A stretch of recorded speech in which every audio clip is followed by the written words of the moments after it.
அனைவருக்கும் வணக்கம்.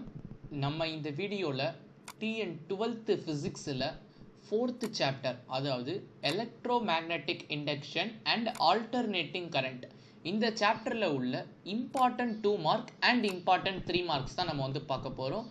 Paste on reduced syllabus. இப்போ சிலபஸ் ரெடியூஸ் பண்ணியிருக்காங்கல்ல, அதை பேஸ் பண்ணி நம்ம வந்து பார்ப்போம். Both book back and book inside, book பேக்கும் பார்ப்போம், புக் இன்சைடும் பார்ப்போம். ஸோ நம்ம சேனலுக்கு நீங்கள் இப்போ தான் ஃபர்ஸ்ட் டைம் வியூ பண்ணுறீங்கன்னா நம்ம சேனலை சப்ஸ்கிரைப் பண்ணிவிட்டு பாருங்கள்.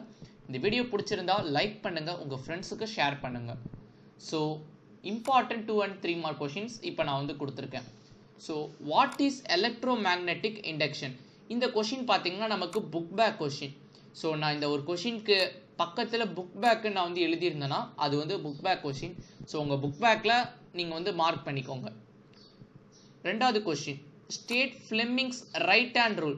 So Fleming's left hand rule வந்து பார்த்தீங்கன்னா தேர்ட் லெசன்.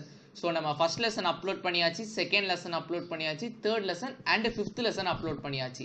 ஸோ இந்த லெசன் முடிஞ்சதுன்னா ஒரு ஃபர்ஸ்ட் வால்யூம் ஃபுல்லாக நம்ம எல்லாத்தையும் நம்ம வந்து அப்லோட் பண்ணியாச்சு. ஸோ நீங்கள் வந்து செக் பண்ணிக்கோங்க. ஸோ ரைட் ஹேண்ட் ரூல்னு கேட்டாங்கன்னா நமக்கு இந்த லெசனில் இருக்குது, லெஃப்ட் ஹேண்ட் ரூல்னு கேட்டாங்கன்னா நம்ம தேர்ட் லெசனில் உள்ளது வந்து எழுதணும். ஸோ இந்த ரைட் ஹேண்ட் ரூல் பார்த்தீங்கன்னா book back question. Next question, what for an inductor is used? Give some examples. So inductor நம்ம எதுக்கெல்லாம் யூஸ் பண்ணுறோம் அதுக்கான some examples வந்து கேட்குறாங்க. ஸோ இந்த கொஷின் பார்த்தீங்கன்னா புக் பேக் கொஷின் தான். Next, what is self induction? இந்த செல்ஃப் இண்டக்ஷனும் பார்த்தீங்கன்னா புக் பேக் கொஷின் தான். ஸோ இந்த லெசனில் மோஸ்ட்லி நமக்கு புக் பேக் கொஷின் தான் இருக்கும். ஸோ புக் இன்சைடு பக்கத்தில் உங்களுக்கு அந்த புக் பேக்குன்ற வார்த்தை இருக்காது. ஸோ நீங்கள் அதை வச்சு கண்டுபிடிச்சிக்கலாம். நெக்ஸ்ட், 5வது question, derive the expression for energy stored in an inductor. So இது பார்த்தீங்கன்னா ஒரு டெரிவேஷன். இது வந்து பெருசாக யாரும் கண்டுக்கிறது இல்லை, பட் இது வந்து ஒரு இம்பார்ட்டண்ட்டான ஒரு 3 மார்க்கில் கேட்கலாம். ஸோ நீங்கள் வந்து நல்லா பார்த்துக்கோங்க, energy stored in an inductor. இதே மாதிரி நம்ம ஒரு வேற ஒன்று படிச்சிருப்பேன், உங்களுக்கு ஞாபகம் வருமே. Yes, energy stored in a capacitor. இங்கே வந்து இண்டக்டர். ஸோ நீங்கள் உஷாராக இருக்கணும். இது கூட நமக்கு வந்து கேட்டுடலாம் எக்ஸாமில். ஸோ இது கேட்டாங்கன்னா நமக்கு வந்து 3 மார்க்கில் தான் கேட்பாங்க. ஸோ 2 மார்க்கில் வாய்ப்பு இல்லை ராஜா. நெக்ஸ்ட், 6வது question, what is mutual induction? So self இண்டக்ஷன்னா என்ன, மியூச்சுவல் இண்டக்ஷன்னா என்னன்றதை பார்த்துக்கோங்க. இன்கேஸ் உங்களுக்கு எக்ஸாமில் ரெண்டுத்துக்கும் உள்ள டிஃபரன்ஸ் மாதிரி கூட கேட்கலாம். ஸோ அப்படி கேட்டாங்கன்னா 3 மார்க்ஸில் கேட்கலாம். ஸோ இப்போ நான் சொல்கிற இந்த கொஷின் ரொம்ப ரொம்ப இம்பார்ட்டன்ட். ஸோ உங்கள் புக்கை எடுத்துக்கிட்டிங்கன்னா இம்பார்ட்டன்ட் சிம்பிள்ஸ் போட்டுக்கோங்க. What are the methods of producing induced EMF? இங்கே வந்து நம்ம ஸ்டூடெண்ட்ஸ் வந்து ஒரு தப்பு பண்ணுவாங்க, by area of the coil, by orientation of the coil, அப்படி மொட்டையாக எழுதிடுவாங்க.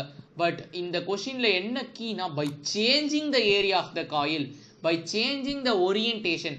அந்த சேஞ்சிங்ன்ற வார்த்தை ரொம்ப முக்கியம். அது இல்லைன்னா உங்களுக்கு 1 மார்க் கூட கொடுக்க மாட்டாங்க. ஸோ 7வது கொஷின் கேர்ஃபுல்லாக படிங்க அண்ட் எழுதி பார்த்துட்டு போங்க எக்ஸாமுக்கு போகிறதுக்கு முன்னாடி. Next, 8th question, explain the production of induced EMF by changing area of the coil. So area of the காயிலை நம்ம சேஞ்ச் பண்ணுறது மூலயமா எப்படி இன்டியூஸ்ட் இஎம்எஃப் ப்ரொடியூஸ் ஆகுது, ஸோ அதை பற்றி நம்ம எக்ஸ்பிளைன் பண்ணுற மாதிரி இருக்கும். இது பார்த்தீங்கன்னா உங்களுக்கு கேட்டாங்கன்னா உங்களுக்கு 3 மார்க்ஸில் தான் வரும். ஸோ இந்த கொஷினும் பார்த்தீங்கன்னா நிறைய பேர் வந்து பெருசாக கண்டுக்கிறது இல்லை. ஸோ இதுவும் ஒரு இம்பார்ட்டண்ட்டான ஒரு கொஷின் தான். ஸோ நம்ம வந்து புக் பேக் மட்டும் படித்தா போதாது, நம்ம எல்லாமே எழுதணும்னா நம்ம புக் இன்சைடும் படிக்கணும். ஸோ இப்போ நான் கொடுக்குறது படித்தீங்கன்னா உங்களால் எல்லா கொஷினும் அட்டன் பண்ண முடியும். 9th question, what are step up and step down transformer? So இந்த கொஷின் வந்து ரொம்ப ரொம்ப முக்கியம். ஒரு லோ வோல்டேஜாக ஹை வோல்டேஜாக மாற்றிச்சுன்னா ஸ்டெப் அப், அண்ட் ஒரு ஹை வோல்டேஜாக லோ வோல்டேஜாக மாற்றிச்சுன்னா ஸ்டெப் டவுன். இதை வந்து நம்ம பேஸ்ட் ஆன் வைண்டிங்ஸ் வச்சு சொல்லலாம். ஸோ பிரைமரி வைண்டிங்ஸ் அதிகமாக இருக்கும், பிரைமரி வைண்டிங்ஸ், செகண்டரி வைண்டிங்ஸ் கம்மியாக இருக்கும். ஸோ அதை வச்சா நம்ம வந்து டிஸ்கஸ் பண்ணலாம். ஸோ இந்த கொஷின் வந்து ரொம்ப ரொம்ப இம்பார்ட்டன்ட், புக் பேக்கில் இருக்குது, பார்த்துக்கோங்க. ஸோ நெக்ஸ்ட் 10th கொஷின் பார்த்தீங்கன்னா, what is efficiency of a transformer? ஒரு டிரான்ஸ்ஃபார்மர் எந்த அளவு எஃபிஷியண்ட்டாக இருக்குதுன்றதுக்கு ஒரு ஃபார்முலா இருக்கும். ஸோ அதை வந்து எஃபிஷியன்சி நம்ம வந்து சொல்லுவோம். ஸோ அதை வந்து எழுதிக்கோங்க. ஸோ நெக்ஸ்ட் பார்த்தீங்கன்னா, what is sinusoidal alternating voltage? So sinusoidal alternating வோல்டேஜோட டெஃபினிஷன் வந்து உங்களுக்கு போல்டு பண்ணியிருப்பாங்க உங்களுடைய புக்கில். ஸோ அதை வச்சு நீங்கள் வந்து கண்டுபிடிச்சிக்கலாம். இது பார்த்தீங்கன்னா புக் இன்சைட் தான். நெக்ஸ்ட், இப்போ பார்க்க போகிற 2 கொஷினும் ரொம்ப ரொம்ப முக்கியமான question. What is average value of an AC? இப்படி கூட கேட்கலாம். அப்படி இல்லைனா what is mean value of an AC? So AC is nothing but alternating current. இந்த கொஷின் பார்த்தீங்கன்னா புக் பேக் தான். ஒன்று ஆவரேஜ் வேல்யூ இல்லை மீன் வேல்யூ ரெண்டு கேட்டாலும் பட் ஒரே ஆன்சர் தான். இது வந்து ஒரு கொஷின். 13th கொஷின் என்னன்னு பார்த்தீங்கன்னா what is RMS value of an AC, root mean square value of an AC. So இந்த கொஷினும் பார்த்தீங்கன்னா நமக்கு புக் பேக் கொஷின் தான். ஸோ இந்த ரெண்டு கொஷினும் பார்த்துக்கோங்க, ரொம்ப ரொம்ப இம்பார்ட்டன்ட். ஸோ நெக்ஸ்ட் பார்த்தீங்கன்னா 14th question what are phasors. ஃபேஸார்ஸ்னா என்ன?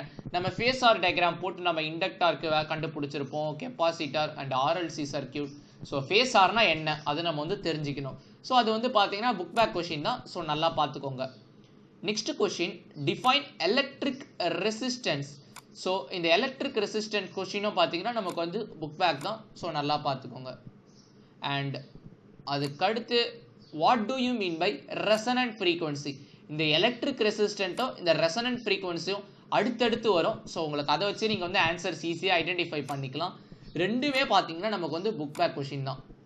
அண்ட் நெக்ஸ்ட் பார்த்தீங்கன்னா what is Q factor or what is quality factor.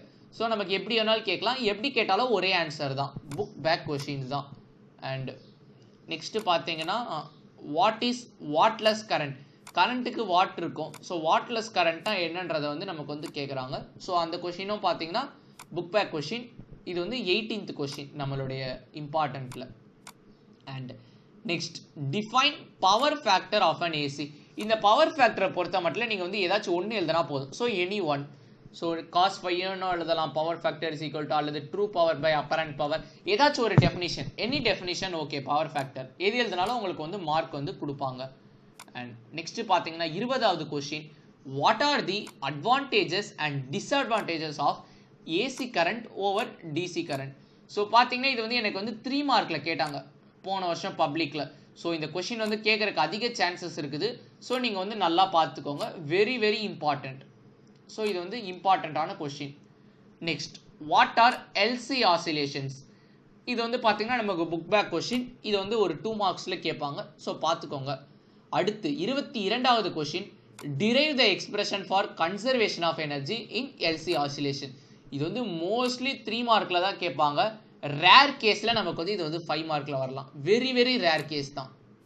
So இது 3 மார்க்ஸ் தான் கேட்பாங்க, அந்தளவு தான் இது ஒர்த்தான கொஷின். ஸோ நல்லா பார்த்துக்கோங்க. ஸோ 22 கொஷின் தான் இந்த சாப்டரில் மொத்தம். ஸோ எதெல்லாம் இம்பார்ட்டன்ட், ரொம்ப ரொம்ப இம்பார்ட்டன்ட் நான் வந்து இப்போ வந்து சொல்கிறேன்.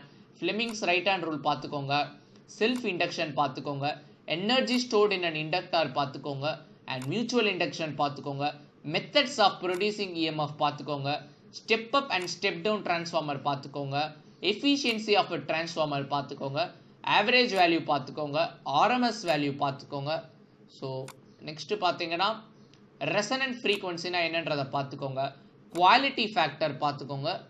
அதுக்கடுத்து பார்த்தீங்கன்னா வாட்லெஸ் கரண்ட், பவர் ஃபேக்டர், இந்த அட்வான்டேஜஸ் அண்ட் டிஸ்அட்வான்டேஜஸ். ஸோ இப்போ நான் சொன்னது எல்லாமே உங்களுக்கு ரொம்ப ரொம்ப முக்கியம். ஸோ எனக்கு கொஞ்சமாக செலக்டிவாக சொல்லுங்கன்னு பார்த்தீங்கன்னா இப்போ நான் சொன்னது.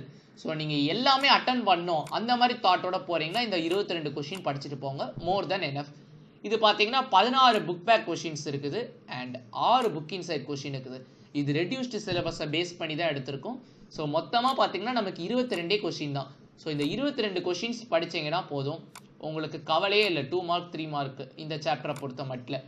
இதே மாதிரி நம்ம chapter 1, chapter 2, chapter 3 and chapter 5 already upload பண்ணியாச்சு. ஸோ மொத்தமாக ஃபஸ்ட்டு வால்யூம் ஃபுல்லாகவே நம்ம வந்து அப்லோட் பண்ணியாச்சு. ஸோ இந்த வீடியோ பார்த்துட்டு பேரலாக அந்த 4 லெசன்ஸை நீங்கள் வந்து செக் பண்ணிக்கோங்க, அதில் உள்ள கொஷின்ஸை நீங்கள் வந்து நோட் பண்ணிக்கோங்க. ஸோ மொத்தமே பார்த்தீங்கன்னா ஒரு 103 கொஷினோ என்னமோ தான் வருது 5 லெசனையும் சேர்த்தா. ஸோ அதை மட்டும் படிங்க, உங்களுக்கு வந்து மோர் தென் எனஃப். ஸோ இந்த மாதிரி உங்களுக்கு டிப்ஸ், சென்டம் ப்ரிப்பரேஷன், எப்படி பேப்பர் ப்ரெசென்ட் பண்ணுறது, இம்பார்ட்டன்ட் கொஸ்டின்ஸ், இந்த மாதிரி வீடியோஸ்லாம் வேணும்னா மறக்காமல் நம்மளோட சேனலை சப்ஸ்கிரைப் பண்ணிக்கோங்க, உங்கள் ஃப்ரெண்ட்ஸுக்கும் ஷேர் பண்ணுங்கள். ஸோ நல்லா படிங்க. All the best.